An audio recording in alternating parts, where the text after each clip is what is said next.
Morning and welcome to the preview. I've been criticised for saying too much, so I'll try and just be really conscious of that and try and cut out the ums in this preview. It is a miserable morning here in Melbourne. It's wet, windy, cold, but I've looked at the forecast for tomorrow night's game in Adelaide and it looks fine. Only 10% chance of rain, around about 17 degrees when the game will get underway. Not much wind to speak of. So it should be a really fast track at the Adelaide Oval. I am so intrigued to see what we've been able to produce in the first 4 weeks. And we're meeting expectations. We're winning games of football. Stacks up away from home in the heat of the battle at a ground that we've never won before at.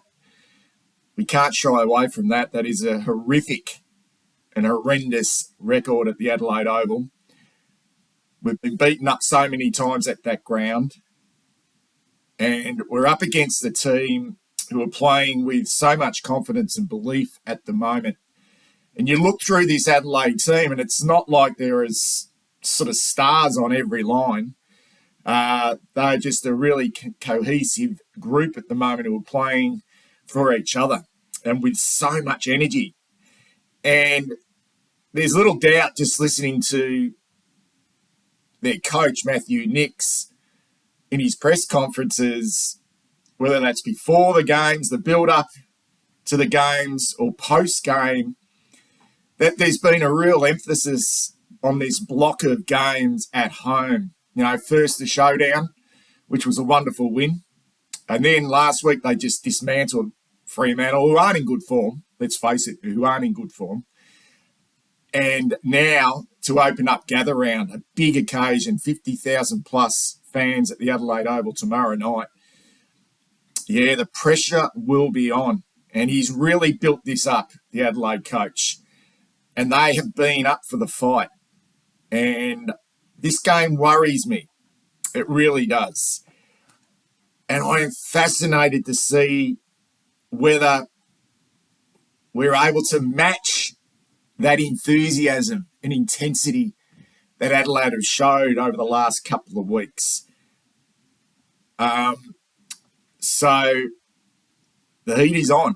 So I'm going to put the blowtorch on our midfield coach, Tim Clark. Now, this is not an attack on him as such, because we've had some personnel issues in our midfield over the course of the first month of the season. But he finally gets some key personnel back in. And if Walsh, if he plays and he's ready to go, he's ready to go.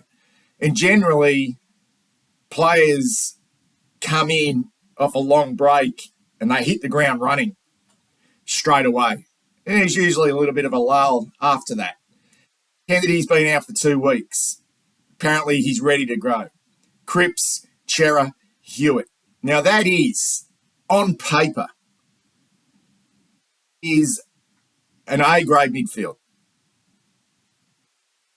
Up against what I see a significant weakness of Adelaide is through the middle of the ground. Okay, now you can't tell me that midfield of ours should be able to dominate this game. Should.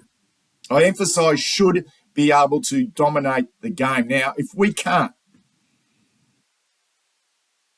and if Adelaide are able to break even through the middle of the ground, we have to start asking questions, okay, of that area of the ground, which I think, for the most part, has been somewhat, not of a disappointment because we've won games of football, but it's an area, I think, that somewhat underwhelming to start the season. And that's no disrespect to Patrick Cripps, who I think has led superbly, but I feel George Hewitt's been down on form since he's come back from his hand injury. Chera's just going at the moment. So what does that look like now with, the star power and the running ability of Sam Walsh back into the middle of the ground with Matthew Kennedy? There's just absolutely no fucking excuses not to dominate the middle of the ground up against Rory Laird, who I really rate. and he's done a number on us in the past. But that's one player. They've got the skipper in there who's gone from half back and is suddenly now, playing like an A-grade midfielder. All right, and they're rolling youngsters through there, the ageing Rory Sloane. So you can't tell me that we should be absolutely steamrolling the Adelaide Crows, particularly in the centre. And then we work from there. Now, if they're getting on top of us, through Laird, Dawson, Sloane, Rochelle, and a host of other youngsters that they're rolling through that midfield group, I'm fucking asking questions of our midfield coach and that midfield group. So the pressure is on in the middle of the ground. And that goes for TDK and Mark Pittonet as well, up against O'Brien. All right, it's time now for this group to really lift and galvanise and start driving this club forward.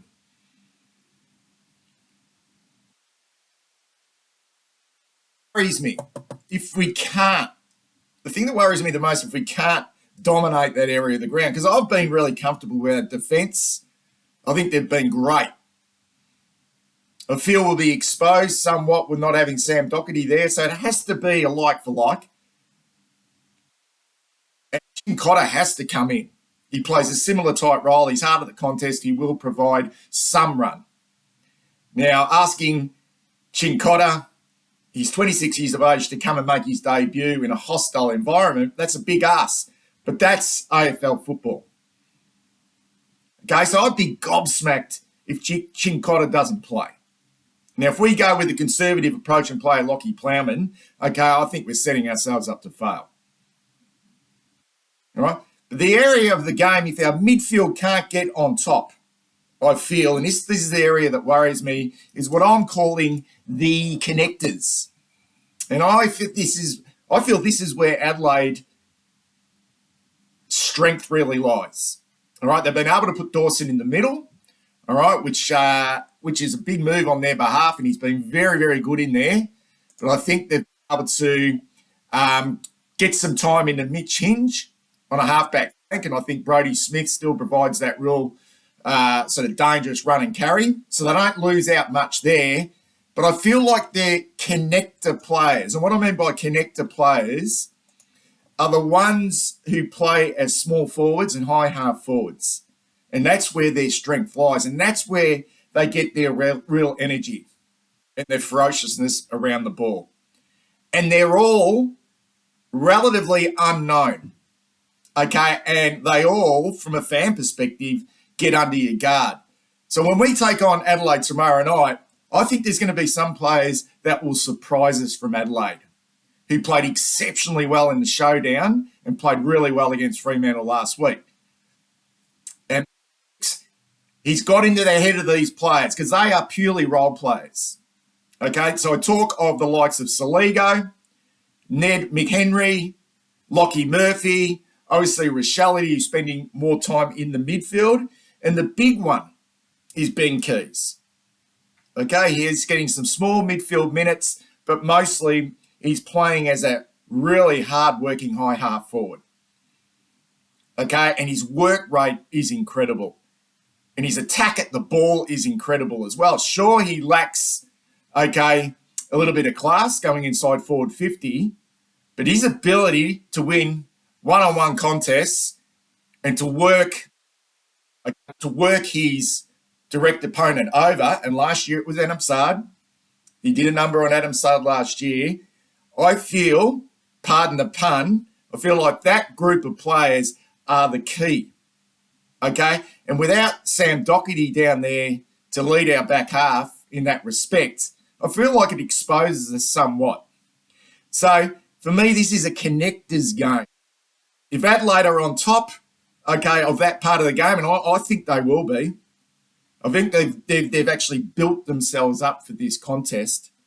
And that group of players I mentioned there, Saligo, Ned McHenry, Lockie Murphy, Rochelle and Ben Keys. I know Rochelle jumps off the page because he is a young star. But that group of players are winning, the small forwards are winning a lot of their ball, forward to centre. So their work rate is incredible. So if we can't stop those connector players, okay, I think we're going to be in a lot of strife. I really do. That's if our midfield can't get on top. And I'm not talking about our wings. It's great to get Akers back into this team. I feel that's a strength of ours, getting Akers back and having Hollands on the other wing. All right, I'm not talking about our midfielders. I'm expecting that group should dominate this game. But if we don't, what does it look like then?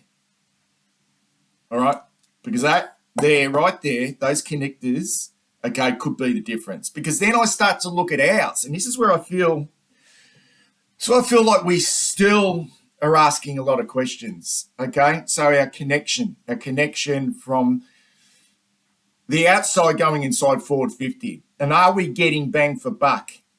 Okay, out of the following players, where I feel like Adelaide are at the moment. So I feel like Motlop is really building into the season, and I feel like he's a real find for us. And I feel like he will give us that connection if he is on. But second-year player, if he is on. Durden, for me, still question marks. I like him, okay, but there's still question marks, all right? Working into the season, but is he winning enough of the ball? If we're asking, okay, obviously we want him to crumb and provide forward pressure, but what is he doing up the ground? Fisher the same. Is he having an impact? All right, forward of centre. Now, he picked up 28 touches last week and was good in the third quarter, but we need that energy. We need that energy from Zach Fisher, all right, that Adelaide are getting from Saligo, McHenry, Murphy, etc. Silvani, for me, still question marks. Good connection, good hit up, okay, but does he provide us with the speed, okay, of those smalls from Adelaide? What are we going to do? Is it Jack Martin coming in? All right, what does that look like for us? Is he in good enough form? What's his body like? Is there a role for Ed Curnow? We know Honey failed, okay, so he will not play, and we miss Owies. All right, is there a role for Ed Curnow similar to what Ben Keys provides for Adelaide? We're just going to have to wait and see. But I feel like we're not getting enough from that group. It's okay to have Harry and Charlie and think, okay, we've got those big boys in our front half, we're just going to kick a winning score. It doesn't work like that. We're not getting goals from that midfield group. Not one of those midfielders has kicked goals this year. I don't know, Walsh is coming into the team for the first time. But Kennedy, Cripps, Chera, Hewitt have yet to hit the scoreboard. So where are those goals going to come from? Where is the connection going to come from in this game? And this is where I feel Adelaide might have the edge, because they do have the firepower in their front half. Walker. Rankin's been able to stay at home and be really dangerous. He will be a nightmare for us. Okay, Lockie Gallant was good last week, but I feel he might go out of the team. And Darcy Fogarty, who apparently has trained really well, did a number on us last year, could come in. And Philthorpe has been a real surprise as that hit up centre half forward. Okay, that get out down the line is having a pinch hit in the ruck. All right, so that is the way I see it. I would love to think, guys, that we will go there with such a strong mindset and maturity, and I feel like we are a much more mature team, that no matter what they throw at us, that we will just be able to stick fat in this game and really get on top in the most important part of the ground, and that is that midfield. But if we can't, I just feel like they have the edge on us with that group of players. I really do. And that connection going inside forward 50.